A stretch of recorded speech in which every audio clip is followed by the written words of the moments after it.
किया कथा कहानियां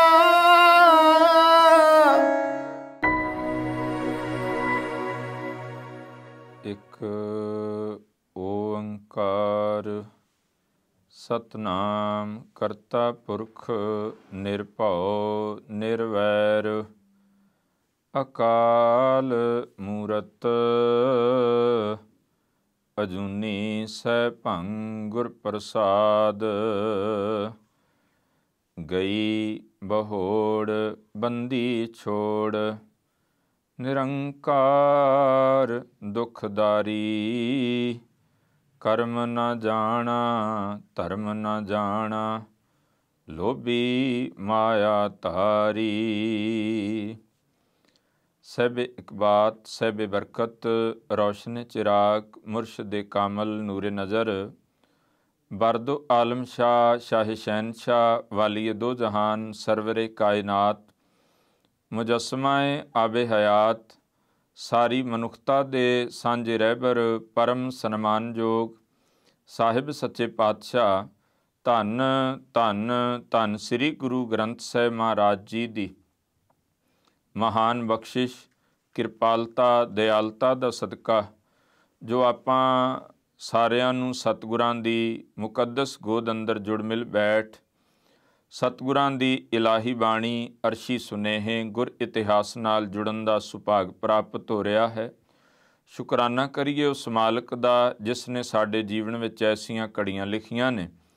अज आपां जिथे माघ दा महीना उस दी संगरांद उस दी आरंभता और इसे महीने दे नाल इतिहास दा बड़ा वड्डा पन्ना जिसनों असी चेते करते हाँ वो है मुक्तसर साहिब दी धरती ते उन्हां 40 मुक्तियां नूं असी चेते करते हाँ, उन्हां शहादतां नूं नतमस्तक हुंदे हाँ और धन गुरु कलगीधर पातशाह महाराज जी दीआं कीतियां बख्शिशां मेरामतां दा असी गुणगान करते हैं।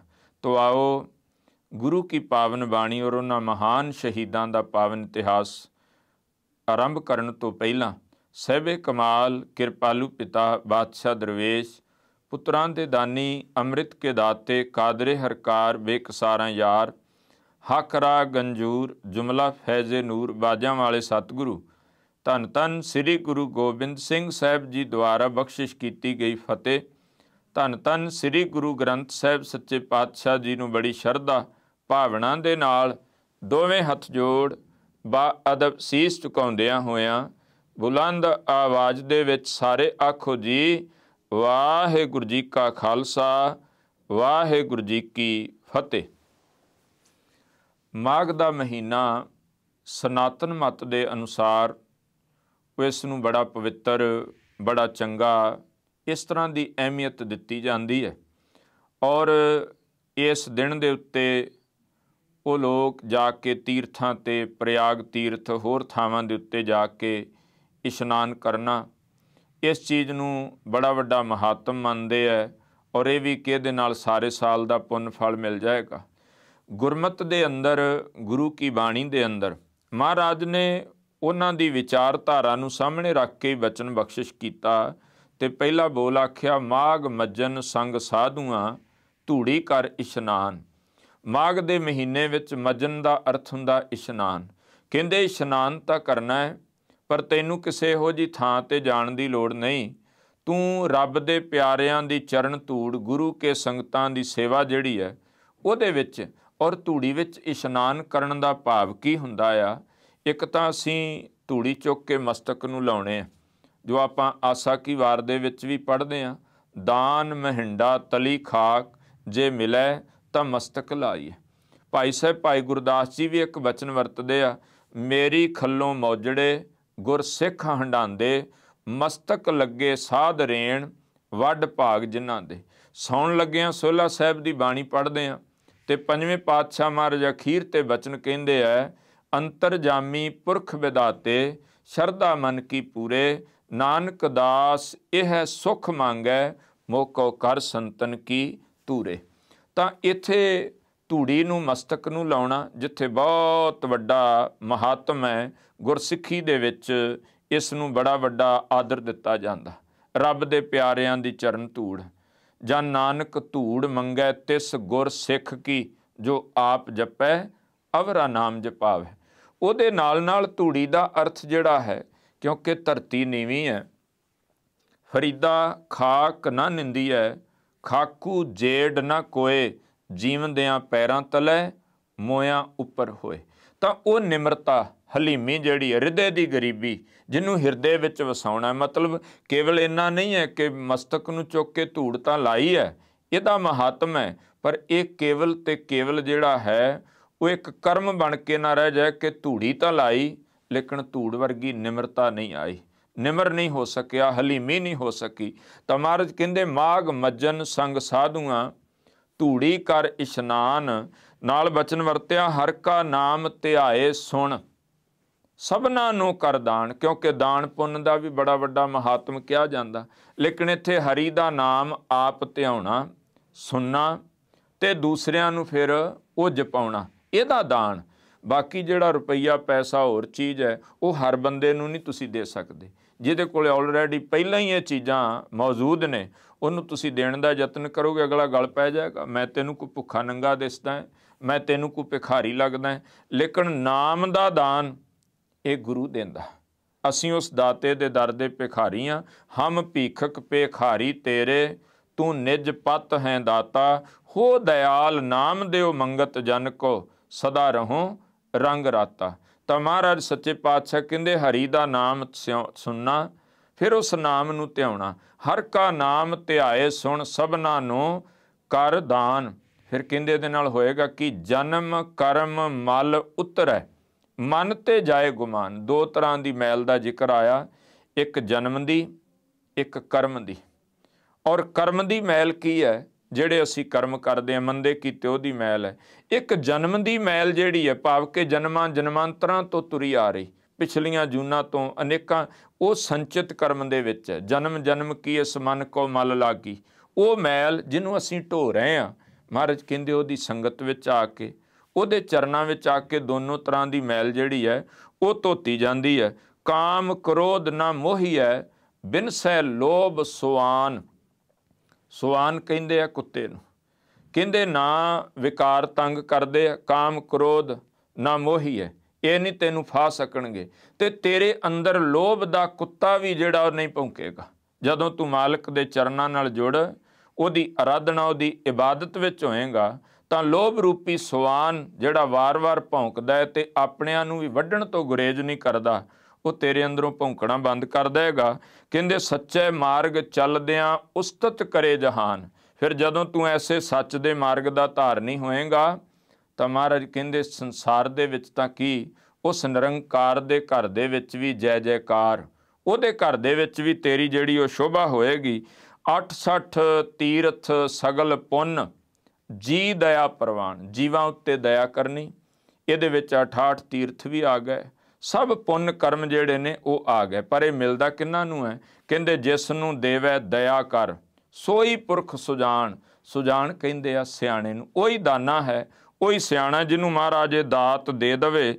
ਜਿਨ੍ਹਾਂ ਮਿਲਿਆ ਪ੍ਰਭ ਆਪਣਾ ਨਾਨਕ ਤਿੰਨ ਕੁਰਬਾਨ। ਜਿਨ੍ਹਾਂ ਨੂੰ ਉਹ ਮਾਲਕ ਮਿਲ ਗਿਆ, ਜਿਹੜੇ ਆਪਣੇ ਪ੍ਰਭੂ ਨਾਲ ਜੁੜ ਗਏ, ਕਹਿੰਦੇ ਮੈਂ ਉਹਨਾਂ ਤੋਂ ਬਲਿਹਾਰ ਜਾਂਦਾ ਹਾਂ, ਉਹਨਾਂ ਤੋਂ ਕੁਰਬਾਨ ਜਾਣਾ ਹੈ। ਅਖੀਰ ਤੇ ਕਹਿੰਦੇ ਮਾਘ ਸੁੱਚੇ ਸੇ ਕਾਂਢੀਐ, ਜਿਨ ਪੂਰਾ ਗੁਰ ਮਿਹਰਵਾਨ। ਸੁੱਚਾ ਕੌਣ ਹੈ? ਕੇਵਲ ਪਾਣੀ ਨਾਲ ਤਨ ਧੋਤਿਆਂ, ਪਾਣੀ ਨਾਲ ਹੱਥ ਧੋਤਿਆਂ, ਚੁਲੀ ਕੀਤਿਆਂ, ਐਸੇ ਕੁਝ ਦੇ ਨਾਲ ਕੋਈ ਸੁੱਚਾ ਨਹੀਂ ਹੁੰਦਾ।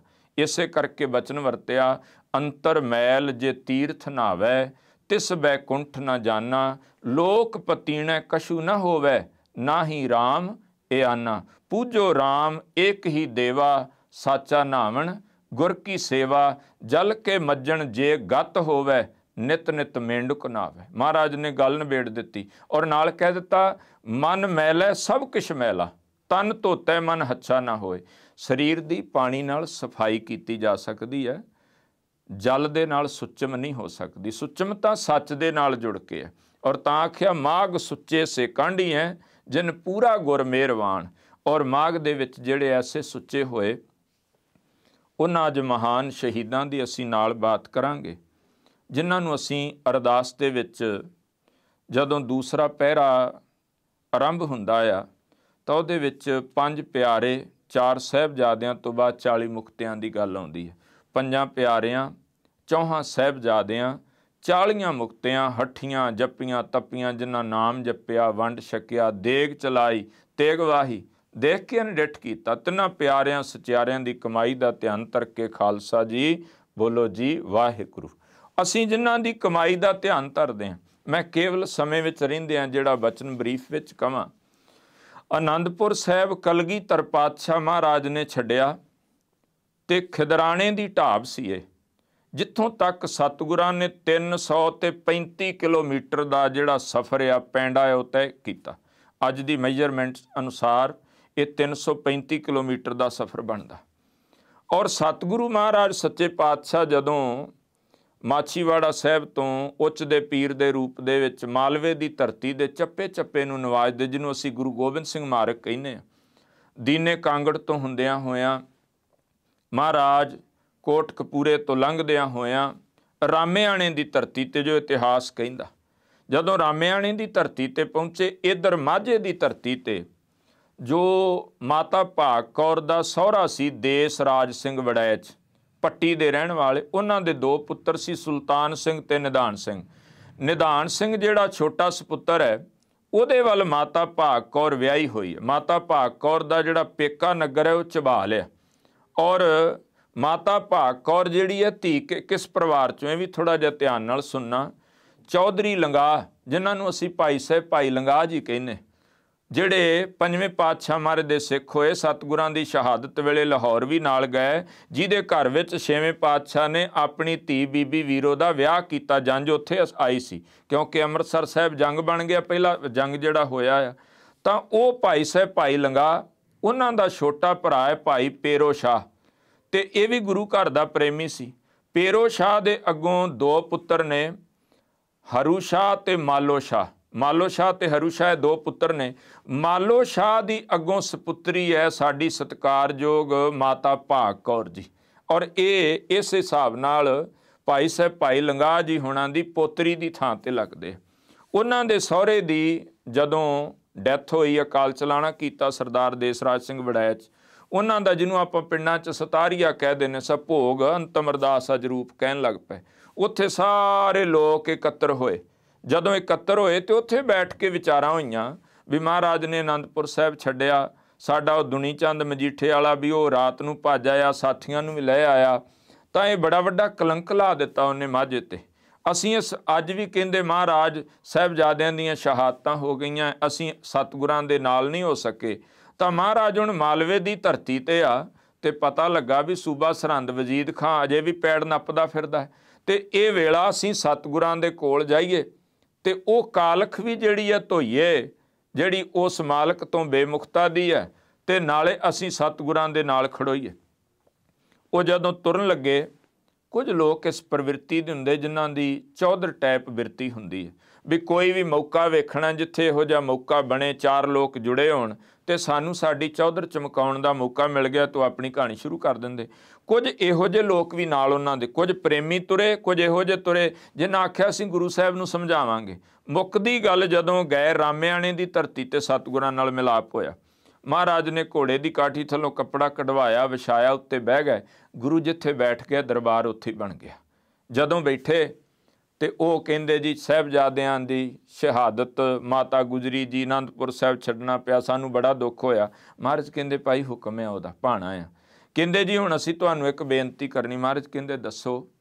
ਕਹਿੰਦੇ ਜੀ ਜੇ ਤਾਂ ਤੁਸੀਂ ਆਹ ਤੁਰਕਾਂ ਨਾਲ ਜਾਂ ਬਾਦਸ਼ਾਹ ਨਾਲ, ਹਕੂਮਤ ਨਾਲ ਜੰਗ ਵਾਲਾ ਪਾਸਾ ਛੱਡ ਦਿਓ, ਤੁਸੀਂ ਆਰਾਮ ਨਾਲ ਤਖਤ ਤੇ ਬਹੁ, ਅਸੀਂ ਸਿੱਖ ਬਣ ਕੇ ਪੂਜਾ ਕਰਾਂਗੇ, ਮੱਥੇ ਟੇਕਾਂਗੇ, ਫਿਰ ਤਾਂ ਸਿੱਖੀ ਨਿਭਦੀ ਆ। ਬਾਕੀ ਅਸੀਂ ਦਿੱਲੀ ਦਰਬਾਰ, ਸਾਡੀ ਅਪਰੋਚ ਬੜੀ ਆ, ਅਸੀਂ ਗੱਲ ਕਰਾਂਗੇ, ਤੁਹਾਡਾ ਸਮਝੌਤਾ ਕਰਾ ਦਿੰਨੇ। ਤੇ ਕਲਗੀਧਰ ਪਾਤਸ਼ਾਹ ਮਹਾਰਾਜ ਨੇ ਇੱਕ ਬਚਨ ਕਿਹਾ, ਕਹਿੰਦੇ ਸਿੱਖ ਬਣ ਕੇ ਆਇਓ ਕਿ ਸਲਾਹਕਾਰ ਬਣ ਕੇ ਆਇਓ। ਆਖਿਆ ਜੀ ਸਿੱਖ। ਮਹਾਰਾਜ ਕਹਿੰਦੇ ਜੇ ਸਿੱਖ ਆ ਨਾ, ਤੇ ਸਿੱਖ ਗੁਰੂ ਦਾ ਹੁਕਮ ਮੰਨਣ ਵਾਲਾ ਹੁੰਦਾ ਹੈ, ਉਹ ਗੁਰੂ ਨੂੰ ਸਲਾਹਾਂ ਨਹੀਂ ਦਿੰਦਾ ਵੀ ਮਹਾਰਾਜ ਤੁਹਾਨੂੰ ਐ ਨਹੀਂ ਐ ਕਰਨਾ ਚਾਹੀਦਾ, ਤੁਹਾਨੂੰ ਐ ਨਹੀਂ ਐ। ਸਿੱਖ ਤਾਂ ਹੱਥ ਜੋੜਦਾ ਹੈ, ਜੋ ਗੁਰ ਕਹੇ ਸੋਈ ਭਲ ਮਾਨੋ। ਉਹ ਤਾਂ ਕਹਿੰਦਾ ਮਹਾਰਾਜ ਤੇਰਾ ਹੁਕਮ, ਉਹ ਗੁਰੂ ਨੂੰ ਸਲਾਹਾਂ ਨਹੀਂ ਦਿੰਦਾ। ਕਹਿੰਦੇ ਰਹੀ ਗੱਲ ਤੁਹਾਡੀ ਦਿੱਲੀ ਚੱਲਦੀ ਬੜੀ ਆ, पर जिदन पंजवें पातशाह नूं शहीद किया लाहौर उदण तुहाडी चलदी सी, तुसीं उदण क्यों ना कुछ कीता। गुरु तेग बहादुर साहब नूं दिल्ली की धरती ते शहीद किया उदण क्यों ना कीता। दुध पीणियां उमरां साहिबजादे नीहां वेचण दिते गए। चमकौर की जंग विच 10 लाख मुलखईया 40 नूं घेर के बह गया, उदण तुहाडी चलण वालियां दी तुसीं कित्थे सी, उदण क्यों ना पहुंचे। आख्या कहंदे जी फिर साडी नहीं निभणी तुहाडे नाल, ते महाराज कहंदे लिख के दे दिओ। उत्थे फिर इतिहास कहंदा कागज़ ते उन्हां ने अखर पा दिते, तूं साडा गुरु नहीं ते असीं तेरे सिख नहीं। महाराज ने नहीं, उन्होंने लिख दिता। एक हुंदा को अस्तीफा लिखदा है, दूसरा हुंदा उहदे उत्ते साइन हुंदे, प्रवान हो गया जी एक्सैप्ट कर लिया। महाराज ने नहीं कोई अखर पाया, उन्हां लिख दिता, लपेट के सतगुरां कमर कस्से च पा लिया। कवि संतोख सिंह कहंदे आ ये समा बड़ा दुखदाई सी जो उन्हां वास्ते सी, गुरु साहब वास्ते भी ये बड़ा औखा सी, क्योंकि जिस पुत्र नूं पालिया होवे, जिन्हों उंगल पकड़ के तुरना सिखाया होवे, ਉਹੀ ਅੱਜ ਬਾਪ ਨੂੰ आख देवे भी तू मेरा प्यो नहीं मैं तेरा पुੱਤ नहीं है, तो बाप जानता भी ਉਹਦੇ अंदर की बीतदी है।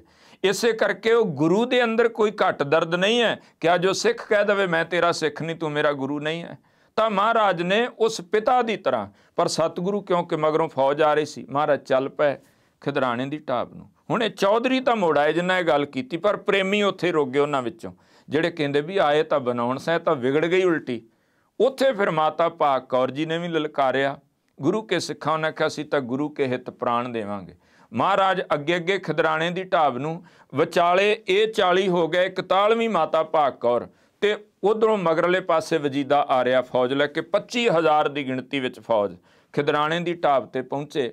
खिदराणा, रुपाणा ते तिगाणा ये 3 खत्तरी भरा सन। ये ढाब सी जिथे पानी इकट्ठा किया जाता सी, रेतला इलाका। खिदराणे की ढाब ते जाके टिकाणा किया। भाई दान सिंह कहंदा महाराज आपां थोड़े जे गांह हो जाइए, टिब्बी साहब वाले स्थान ते रुक गए। ये जिहड़े 40 सन ये ढाब के कंढे जाके झाड़ां ते उन्होंने बस्तर पा दिते, भी लगे तंबू लगे ने। फौज आई, मुकाबला शुरू हो गया। वो 40 लड़े और अखीरले सवास तक उन्हां 40 दे 40 ने प्राण त्याग दिते। सूबा सरहंद जिहड़ा आ उन्हें आख्या मैं गुरु मार लिया, नाल कपूरा चौधरी सी। कहंदा प्यास बड़ी लगी तरे, ते वो कपूरा कहंदा जी गांह नूं जाओगे तो 30 को तक शायद मिल जाए पानी, पछां नूं जाओ तो 10 को ते मिल जाना। कहंदे इन्हां नूं अपने बंदे जिहड़े मरे ने इन्हां नूं तां कबरां च पा लईए। कहंदा है खान साहब इन्हां नूं पाउंदे लगे तो अपनी भी कबर बन जानी, मिट्टी च पए ने कबर च ही ने, रहण दिओ। वापस तुर पिया। इधर महाराज टिब्बी साहब तो उतरे, आके शहीदां नूं वेखदे आ, एक एक नूं पकड़दे आ जिवें फट खा के शहीद है मेरा 10,000 ही 20,000 ही। उत्थे फिर एक शरीर सैक दा मिलिया, उहदा नाम सी भाई साहब भाई मान सिंह। महाराज ने ना वीर आसन, तुसीं जिन्हां ने अमृत पान कीता उन्हां नूं पता, 5 प्यारे वीर आसन विच बैठ के अमृत तैयार करदे। वीर आसन विच बैठे महाराज, उहदा चुक के ना सीस ते सतगुरां ने इस तरह गोडे ते रख लिया और अपने पल्ले दे नाल उहदा मुख पूंझिया। महाराज ने रेत लगी सी, खून दे नाल लथपथ सी।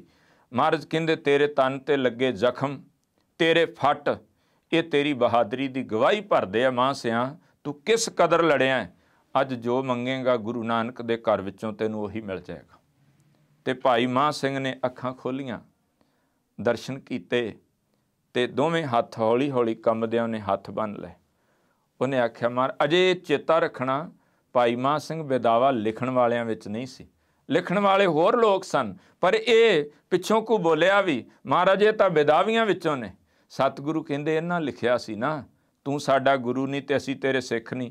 मैं तां नहीं ना लिख के इन्हां नूं कहा भी तुसीं मेरे सिख नहीं मैं तुहाडा गुरु नहीं, मैं नहीं इन्हां नूं कंड दित्ती। इन्हां आख्या सी हुण जदों ने आख्या महाराज सच्चे पातशाह कहंदे मंग, उमर मंगदा है, राज मंगदा है, जो मंगेगा मिलेगा। पर वो धन गुरु का प्यारा वो आंदा महाराज त्रुठे हो ना, इक्को ही किरपा कर दिओ, टुੱਟਿਆਂ नूं गंढ लो। महाराज दे अगे जदों सतगुरु कहंदे भाई तू तो अपने वास्ते तो मंग ही नहीं रहा, मंग भी दूसरे वास्ते। कहंदे जी मैनू इहदे तो वध होर की। सतगुरां दे अखां विचों हंझू वह तुरे। और इन्ना चेता रखियो ये वो गुरु है जिन्हें जे चमकौर दी जंग विच मैदान विच अपने पुत्रां दीयां लाशां पईयां वेखियां, बाबा जुझार सिंह दे बस्तर नाल कदम अड़ गया ते छुड़ा के तुर पए। प्यारे भाई दया सिंह कहंदे महाराज पुੱਤ सी चुक के कलेजे क्यों नहीं लाउंदे। ते महाराज कहंदे सी दया सिंघा मिट्टी नाल मोह नहीं करीदा। अपने पुत्रां नूं आख्या मिट्टी नाल मोह नहीं करीदा। वो गुरु के सिखा तैनूं गुरु किन्ना प्यार करदा है। ਅੱਜ ਸਿੱਖ ਦੇ ਸਰੀਰ ਨੂੰ ਮਹਾਰਾਜ ਗੋਦ 'ਚ ਲੈ ਕੇ ਬੈਠੇ ਤੇ ਸਤਿਗੁਰਾਂ ਦੇ ਨੇਤਰਾਂ 'ਚੋਂ ਹੰਝੂ ਵਹਿ ਤੁਰੇ। ਪੁੱਤਰਾਂ ਦੇ ਲਈ ਮਹਾਰਾਜ ਨੇ ਹੰਝੂ ਨਹੀਂ ਵਹਾਏ, ਉਹਨਾਂ ਨੂੰ ਚੁੱਕ ਕੇ ਗਲ ਨਾਲ ਨਹੀਂ ਲਾਇਆ, ਉਹਨਾਂ ਦਾ ਸਰੀਰ ਝੋਲੀ 'ਚ ਨਹੀਂ ਪਾਇਆ, ਪਰ ਅੱਜ ਸਿੱਖ ਪਿਆ ਹੈ ਤੇ ਮਹਾਰਾਜ ਦੇ ਨੇਤਰਾਂ 'ਚੋਂ ਹੰਝੂ ਵੀ ਵਹਿ ਟੁਰੇ। ਤੇ ਸਤਿਗੁਰੂ ਸੱਚੇ ਪਾਤਸ਼ਾਹ ਮਹਾਰਾਜ ਕਹਿੰਦੇ ਆ, ਭਾਈ ਜੋ ਮੰਗੇਗਾ ਮਿਲ ਜਾਏ। ਉਹਨੇ ਆਖਿਆ ਜੀ ਟੁੱਟੀ ਗੰਢ ਦਿਓ। ਸਤਿਗੁਰਾਂ ਨੇ ਫਿਰ ਉਹ ਬੇਦਾਵਾ ਕੱਢਿਆ, ਸਮਾਂ ਇਜਾਜ਼ਤ ਨਹੀਂ ਦਿੰਦਾ। ਮਹਾਰਾਜ ਨੇ ਬੇਦਾਵਾ ਕੱਢਿਆ ਤੇ ਸਾਹਮਣੇ ਅੱਖਾਂ ਦੇ ਕਰਕੇ ਪਾੜ ਕੇ ਕਹਿੰਦੇ, ਮਾਂ ਸਿਆਂ ਟੁੱਟੀ ਸੋ ਨਖੁੱਟੀ। ਔਰ ਇਹ ਥਾਂ, ਇਹ ਢਾਬ ਖਿਦਰਾਣੇ ਦੀ ਢਾਬ ਨਹੀਂ ਰਹੇਗੀ, ਇਹ ਤੁਸੀਂ 40 ਦੇ 40 ਮੁਕਤ, ਇਹ ਮੁਕਤੀ ਦਾ ਸਰ, ਸਰ ਦਾ ਮਤਲਬ ਹੁੰਦਾ ਸਰੋਵਰ, ਇਹ ਮੁਕਤੀ ਦਾ ਸਰੋਵਰ ਬਣ ਗਿਆ। ਔਰ ਮਹਾਰਾਜ ਸੱਚੇ ਪਾਤਸ਼ਾਹ ਨੇ ਆਪ ਉਹਨਾਂ 40 ਸ਼ਹੀਦਾਂ ਦਾ ਆਪਣੇ ਹੱਥੀਂ ਸੰਸਕਾਰ ਕੀਤਾ, ਆਪ ਅਰਦਾਸ ਕੀਤੀ ਔਰ ਉਸ ਅਸਥਾਨ ਨੂੰ ਏਡੀਆਂ ਰਹਿਮਤਾਂ ਦਿੱਤੀਆਂ। ਇੱਕੋ ਬੇਨਤੀ, ਇਹ ਜਦੋਂ ਅਸੀਂ ਪਾਣੀ ਦੀ ਗੱਲ ਕਰ, ਸਾਨੂੰ ਐਂ ਲੱਗਦਾ ਵੀ ਸ਼ਾਇਦ ਇਹ ਜੰਗ ਜਿਹੜਾ ਉਹ 30 ਪੋਹ ਨੂੰ ਹੋਇਆ ਹੋਏਗਾ, 1 ਮਾਘ ਨੂੰ, ਤਾਂ ਕਰਕੇ ਸੰਸਕਾਰ ਨਹੀਂ। ਅਸਲ ਵਿੱਚ ਇਹ ਜੰਗ 21 ਵੈਸਾਖ ਨੂੰ ਹੋਇਆ ਸੀ, ਗਰਮੀ ਦਾ ਅੱਤ ਦਾ ਸਮਾਂ ਸੀ। ਪਰ ਇਹ ਉੱਥੋਂ ਗੁਰਮੁਖਾਂ ਨੇ ਜਦੋਂ ਮਿਲ ਜੁਲ ਕੇ ਸ਼ਹੀਦਾਂ ਦੀ ਯਾਦ 'ਚ ਵੀ ਇਹ ਜੋੜ ਮੇਲਾ ਸ਼ੁਰੂ ਕਰਨਾ ਹੈ, ਉਹਨਾਂ ਨੇ ਫਿਰ ਆ ਮਿੱਠੀ ਜੀ ਰੁੱਤ ਜਿਹੜੀ ਮਾਘ ਦਾ ਮਹੀਨਾ, ਇਹਨੂੰ ਚੁਣ ਲਿਆ ਵੀ ਇੱਧਰ ਉੱਧਰ ਤੀਰਥਾਂ 'ਤੇ ਸਿੱਖ ਭਟਕਦਾ, ਇਹਨਾਂ ਸ਼ਹੀਦਾਂ ਨੂੰ ਆ ਕੇ ਨਮਸਕਾਰ ਕਰੇ। ਜੰਗ ਗਰਮੀ ਦੇ ਵਿੱਚ ਹੋਇਆ, 21 ਵੈਸਾਖ ਨੂੰ ਹੋਇਆ, ਅੱਤ ਦੀ ਗਰਮੀ ਦੇ ਵਿੱਚ। ਲੇਕਿਨ ਇਹ ਦਿਹਾੜਾ ਜਿਹੜਾ ਬਾਬਾ ਲੰਗਰ ਸਿੰਘ ਜੀ ਹੁਣਾਂ ਨੇ ਸ਼ੁਰੂ ਕੀਤਾ ਸੀ, ਇਹ ਫਿਰ ਜੋੜ ਮੇਲਾ 1 ਮਾਘ ਨੂੰ ਮਨਾਉਣਾ ਸ਼ੁਰੂ ਕੀਤਾ। ਉਹਨਾਂ ਸ਼ਹੀਦਾਂ ਨੂੰ ਆਪਾਂ ਚੇਤੇ ਕਰ ਰਹੇ ਸਮੇਂ ਵਿੱਚ ਰਹਿੰਦਿਆਂ ਜਿੰਨੀ ਆਪਾਂ ਵਿਚਾਰ ਕਰ ਚੁੱਕੇ ਹਾਂ। ਸਤਿਗੁਰੂ ਰਹਿਮਤ ਕਰੇ, ਉਹਨਾਂ ਕਾਗਜ਼ 'ਤੇ ਲਿਖਿਆ ਸੀ ਬੇਦਾਵਾ, ਅਸੀਂ ਕੇਸ ਕਟਾ ਕੇ, ਦਾੜੀਆਂ ਕਟਾ, ਕੇਸਾਂ ਦੇ ਬਰਵੱਟਿਆਂ ਦੀ, ਇਹ ਅਸੀਂ ਤਾਂ ਮੂੰਹ 'ਤੇ ਬੇਦਾਵੇ ਲਿਖੀ ਫਿਰਦੇ ਹਾਂ। ਪਰ ਗੁਰੂ ਅੱਗੇ ਅਰਜ਼ੋਈ ਕਰੀਏ, ਜੇ ਭੁੱਲੇ ਹਾਂ ਮਾਲਕ ਅੱਗੇ ਅਰਦਾਸ ਕਰੀਏ, ਉਹ ਬਖਸ਼ਣ ਵਾਲਾ ਬਖਸ਼ ਲਏਗਾ। ਇਹ ਬੇਦਾਵੇ ਪਾਟ ਜਾਣ ਔਰ ਇਹ ਦਾਅਵਿਆਂ ਨੂੰ, ਕਹਾਣੀਆਂ ਨੂੰ ਪਾਸੇ ਕਰਕੇ ਆਖੀਏ, ਦਾਤਾ ਤੂੰ ਸਾਡਾ ਹੈ, ਅਸੀਂ ਤੇਰੇ ਹਾਂ, ਤੂੰ ਮਾਤ ਪਿਤਾ ਹਮ ਬਾਰਿਕ ਤੇਰੇ, ਤੁਮਰੀ ਕਿਰਪਾ ਮੈਂ ਸੂਖ ਕਨੇਰੇ। ਉਹਨਾਂ ਸ਼ਹੀਦਾਂ ਨੂੰ ਪ੍ਰਣਾਮ, ਇੰਨੀਆਂ ਕੁ ਬੇਨਤੀਆਂ ਪ੍ਰਵਾਨ ਕਰਿਓ। ਹੋਈਆਂ ਭੁੱਲਾਂ ਦੀ ਖਿਮਾ। ਵਾਹਿਗੁਰੂ ਜੀ ਕਾ ਖਾਲਸਾ, ਵਾਹਿਗੁਰੂ ਜੀ ਕੀ ਫਤਿਹ। ਕੀਆਂ ਕਤਾ